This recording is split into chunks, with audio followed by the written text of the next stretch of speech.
Hello, this is Karen for Picket Fence Studios, and for today's video I have created two cards, and for the first one I'm using the new Honeycomb and Stencil, along with golden rose and daffodil yellow paper glaze that will be applied on top of the Honeycomb stencil.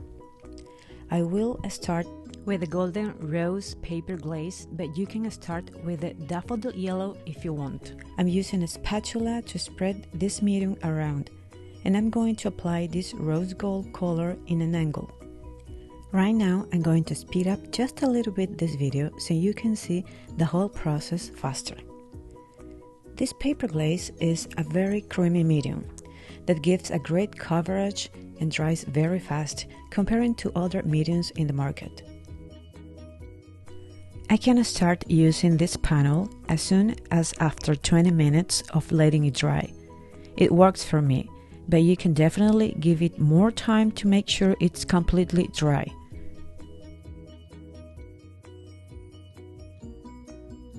I will start applying the daffodil yellow right now. And in the middle, where the two colors meet, I will mix both of them. Then I will use a stencil pad to give this panel a full evenly coverage, and it will also help to blend the colors.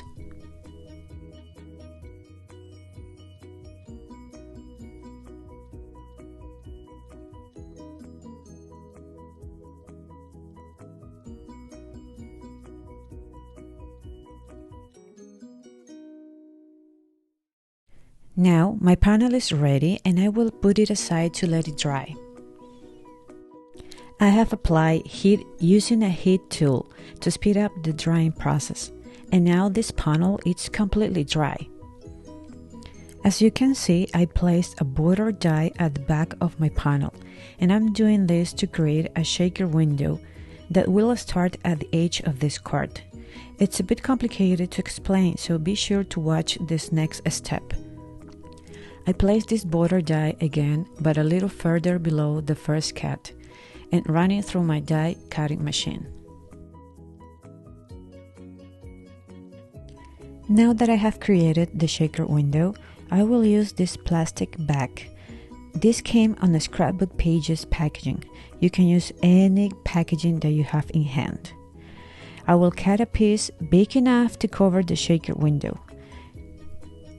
Next, I will add double-sided tape around the opening of the shaker window. Then, I will remove all the back paper from the double-sided tape, and then I will place the piece of plastic on top. Also, I need to add more double-sided tape to close the shaker window. I forget to mention that this is a flat shaker window.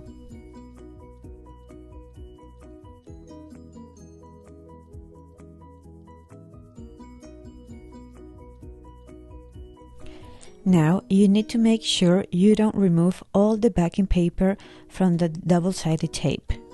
We need some space to add the sequins. By the way, I will be using black Russian sequin mix from Picket Fence Studios.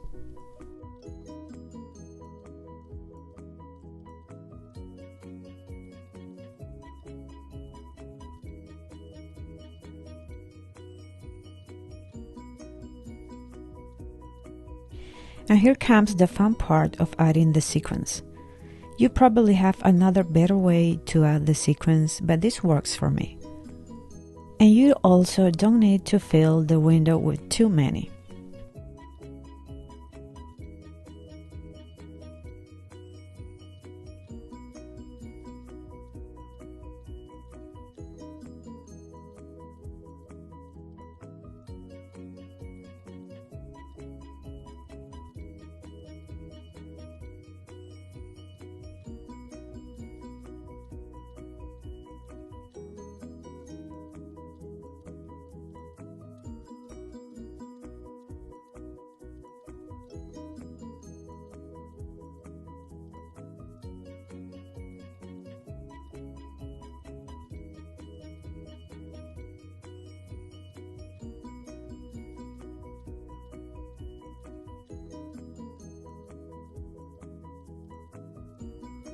Now I think I have enough sequins, and I will continue to close this shaker window by removing all the backing paper from the double-sided tape. And to make this a step easier, I will be using this tool, which by the way happens to be my most useful tool when crafting.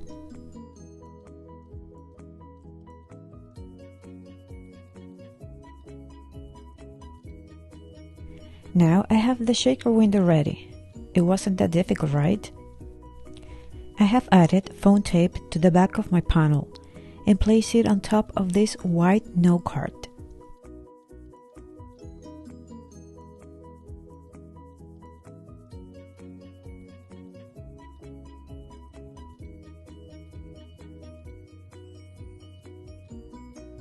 Off camera, I have used the new IV Fierce stamp set to stamp the sentiment on black cardstock, and then I die cut it using a circle die.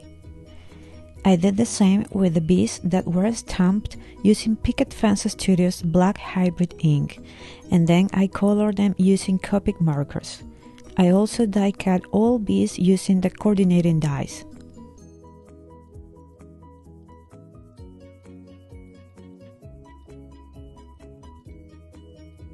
I will arrange all the bees around the edges of the shaker window, and after I find the correct placement for them, I will add double-sided tape at the back of some of them and foam tape to the others.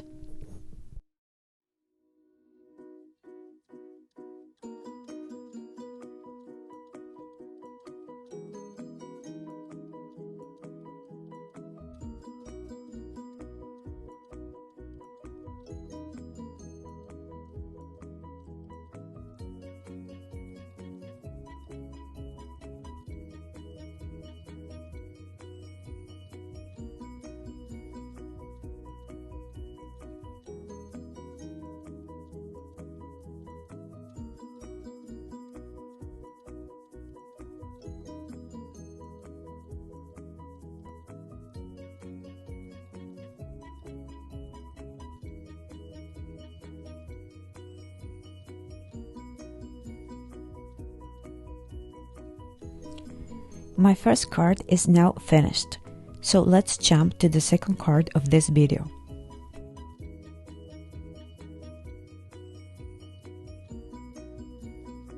I will start by creating my background first. I will apply Distress Oxide inks to a Strathmore watercolor paper panel. I'm going to speed up this part of the video because it takes a while to finish this part. The order to apply the Distress Oxide inks colors is the following. First, I will be using fossilized umber, then spice marmalade, next seedless preserved, and finally wilted violet.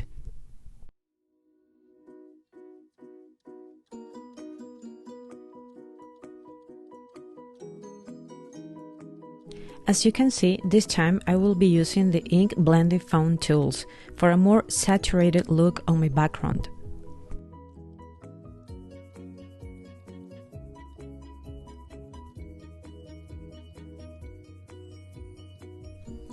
The stamp that I'm going to use on this card is the new Honeycomb stamp set, and it comes with a matching die.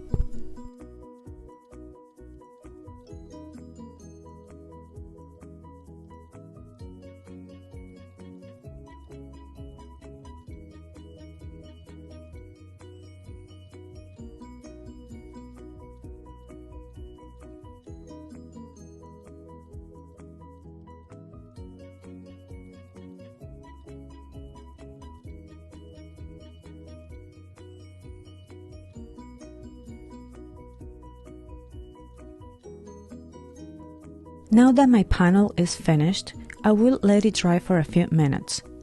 Then I will place the Honeycomb stencil on top and will apply Nuvo Moonstone Glimmer paste on top with the help of a spatula.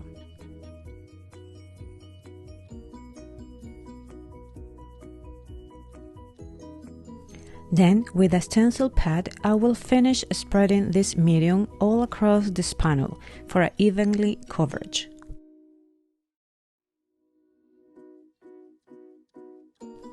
I let this panel to dry overnight, and now I'm adhering a white card note at the back using liquid glue.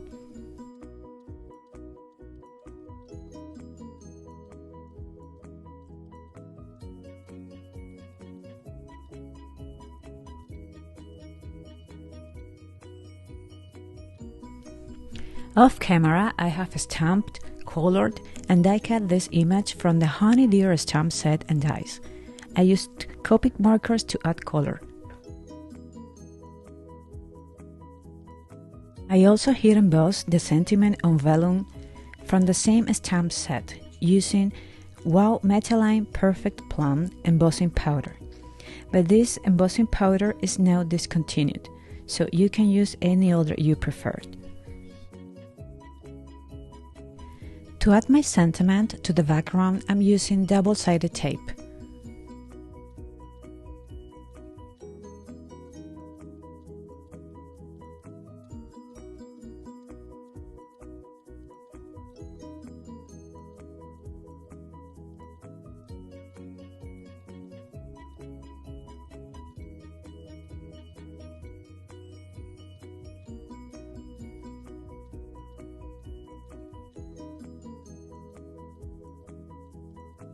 Now I will add double-sided foam tape to the back of my image. And this way it will have some dimension on top of my card as the focal point.